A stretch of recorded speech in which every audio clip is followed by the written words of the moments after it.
Well, hello everybody, my name is Waddleplier. Welcome back to another Minecraft update. Minecraft just made the shelf block way better, vibrant visuals might get way spicier, and a bunch of other updates inside of the new summer update. Whoa, update. Gently, please, gentle, tickle that like button, and let's dive right in. The man, the myth, the legend, the Smoky Stack. Fresh off of the heels of an exciting beginning of Snapshot season for Java Edition, we've got a new preview this week, and it's kind of weird. One of the biggest things the Smoky Stack was able to find inside of the new preview is a bunch of settings for brand new graphics. So what's new here is, I believe, everything that is highlighted in this thing. Correct me if I'm wrong. But we have our default graphics profiles, that's fine, that's cool. But then down here we have something called atmospherics that you can enable or disable. We've got something called edge highlight that you can enable or disable. Bloom, upscaling, terrain shadows, fancy water. No, super fancy water at that. So, of course, we knew that Vibrant Visuals was going to be an ongoing process. Like, they were going to continue to make upgrades, but what in the heck is super fancy water if this is how the water looks in Vibrant Visuals already? Like, I mean, I won't be complaining if we get water that looks even more beautiful, but it's already so stunning looking with all these fancy little water things down under the ground. I guess you never know, though. Super fancy water could be in vanilla Minecraft. Well, like, non-Vibrant Visual vanilla? I don't know. It's weird.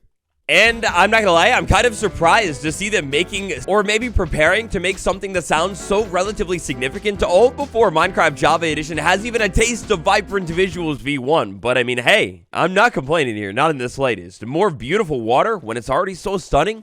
Mama, yes please. Now this preview that dropped is actually surprisingly small. Compared to the Java Edition snapshot that just dropped this week, the changelog is nowhere near as long. Sure, Java Gang had to play a little bit of a catch-up, but, I mean, I guess it's interesting. It does make me wonder as to where we're at when it comes to this fall update. Like, are there still going to be more features? I've got a little theory, but we'll talk about that later on. For now, one of the biggest focuses of this new preview, oh my god, it's the amazing new shelf block. We've got a bunch of different changes here. Oh, mama, the beautiful sounds that we were talking about in the Java snapshot, they've made it over. Now, I was just testing a bunch of this stuff on stream yesterday, and I found another new sound that is beautiful. Take a listen. Oh my god, when you power the shelf, it sounds like a bass drum or something. When you power or unpower it, oh my god. And then when you move a bunch of items into the shelf, alright, well that's the same sound as when you put one item into the shelf. It's nice sounding. This sound, though, that might just be one of the best sounds in the entire game. That sounds good. Now, actually, I didn't even realize it at the time, but in this week's snapshot, this shelf, it actually got a bunch of beautiful big upgrades that I didn't even realize. And inside of this week's preview, for the most part, all of those upgrades are here as well. So today, I'm going to do something a little bit different. We're talking about the preview for the most part today, but I'm going to show off the shelf changes over here on Java Edition. It's hard to explain, man. I just like how it feels. Shelf upgrade, numero uno, oh my god, it's beautiful. The shelf block, every single one of them, you can waterlog them. When you waterlog them, you might be wondering about the back of the block. Well, there is no visual change going on over here. It's only on the front of the block, and as you can see here, the water can definitely spill out of the shelf as well. Powering or unpowering the shelf will not affect the waterlog status of this shelf. You can waterlog it all just the same. Next up, take a look at these two blocks because, oh my god, a Magdalena Bay reference. Yes again. Okay, so hopper dropper, these things are the shelf's brand new best friend because you could take a hopper and funnel items right into the shelf. Now, you take a look at that. Now, how this is going to work here is when you funnel something into the shelf, it will always start by filling on the left-hand side and move over towards the right.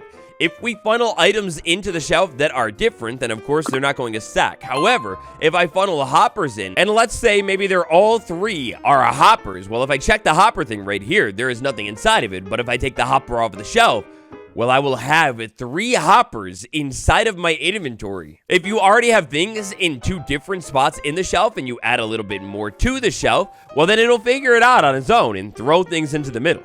When you have a shelf placed down, and then maybe, let's say, inside of a hopper, you had a lot of things, they will transfer out of the hopper at the same rate that items would move from one hopper to another or be transferred into a chest. As this hopper begins to fill up the shelf, well, let's go ahead and do this. We'll add a little bit more oak planks to this thing, and then we'll come back later on and check on it. Next up, let's take a look at this, because with the dropper here, if I have a dropper facing the shelf, I could actually do the same exact thing, but in a little bit more of a controlled situation. When I power the dropper, I will drop one item clean into the shelf here. And that's how it's going to work. Every single time I power the dropper, you can move things in one by one. It's kind of beautiful. But what if I had a shelf and I had a dropper looking at the shelf, but they weren't quite touching? Well, take a look at this, because if I throw items on the side of the dropper and then power it, well, it will still be able to add things to the shelf, even if it's not physically touching it. It just is looking at the block space in which the shelf is occupying. Now, unfortunately, this is just like the chisel bookshelf, where in survival Minecraft, on the back side of the block, you can't interact and take items out, so it's not going to be like a super secret block that you can pull things out of, and unfortunately, it's not even going to work on the side of the block either. You need to actually be looking at the slot in which the item is actually inside of to be able to take it out. So that begs the question, though, what about the side of the block? If I had a dropper on the side of a block here and I power it, well, yeah, it will always fill from left to right, and it does not matter. If I had an empty shelf and the dropper is on the right, well, no, look, seriously, it doesn't matter. It always goes from left to right. So we got a little bit of predictability going on. As you might have figured with that dropper functionality, if I had a hopper, same thing. Like looking at the block but not actually touching it, it will work all in the same exact thing if I'm moving things in from the side or the top. But what in the world may happen if I had a hopper below this? Will we be able to pull items out of it? Well, okay. Well. Oh, I forgot that you put a bunch of items in. I thought I was going to say it was broken. No, yes, of course you can. I put one item in there. It'll pull items on the left out first and then move over to the next slot and start pulling those items out as well. And eventually, boom, it pulls a full stack out and the shelf is now empty. Hoppers can empty it. Now, speaking of hoppers, let's slide over here to this one. It's been running for quite some time. We take a look at it. The hopper has filled up the entire shelf right here. When I take an item out, if I have a different item queued up, it will slowly start to fill up even more with whatever was queued up. Basically, if you're familiar with hoppers and droppers, this is all very familiar functionality, but brand new shelf functionality nonetheless. And just to be clear, on Bedrock Edition, this functionality has all made it to the game as well. Brand new to Bedrock this week, the shelf will actually work with hoppers and droppers. I do like on Bedrock how the items are a little bit larger though. I feel like that's how it should be on Java. Oh, wait. Now over here, I have the shelf hooked up to a comparator. This is a functionality that we took a look at not too long ago, and it didn't work. Previously, you see, comparators and shelves did not work. But now, well, now, dare I say, this might be one of the most complex redstone things in the game. The shelf, when hooked up to a comparator, is a binary reader. Alright, so check this out. This is how this is going to work. Here I've got a shelf hooked up to a comparator and a redstone line with lamps here so we can see the signal. When I put something in the leftmost slot, so like the first slot of the shelf, I will get a redstone signal outputted of 1. So slot number 1 is 1. That's easy enough. Slot number 2 right here, that is going to be 2. If I have something in just the second slot, a redstone signal of 2. Where things start to get a little bit hazy is redstone slot number 3 right here. Because when I put something in the third slot, I actually get a redstone signal of 4. But what's going on here is actually really simple to understand. If I go ahead and take that out, I'm back to 0. If I have something in slot number 1, that's a 1. If I put something in slot number 2, that would be a 2. So if I have these 2 slots filled, that's how I get a 3 right here. Alright, so that's how I make a 3. This is a 1, this is a 2. If I pull my 2 out, I go back down to 1. Now, there's quite a bit of numbers here, but keeping in mind that this third slot right here was a 4 signal. If I add something to this, this should be 5. And sure enough, 1, 2, 3, 4, 5. We have a signal strength of 5 with the items placed in the table just like that. So that would mean if I go ahead and pull these things out, I made a 3 by doing that. I can go ahead and place 1 right there and place 1 right there. And now I've gone ahead and made myself 6. If I add 1 more to this, this is going to be 7. 7 is going to be the maximum signal that you can pull out of this thing. And yeah, you can play around with the different block combinations here to get different numbers, 1 through 7, popping up here in signal strength. I hope that makes sense. Maybe I explained it in a way that you could, like, wrap your head around it. I don't know. It was a little confusing to me at first, but at least me, I get it now. So we have a redstone signal of 2 in the middle. This one should be 4. I put them together, and yeah, that's 6.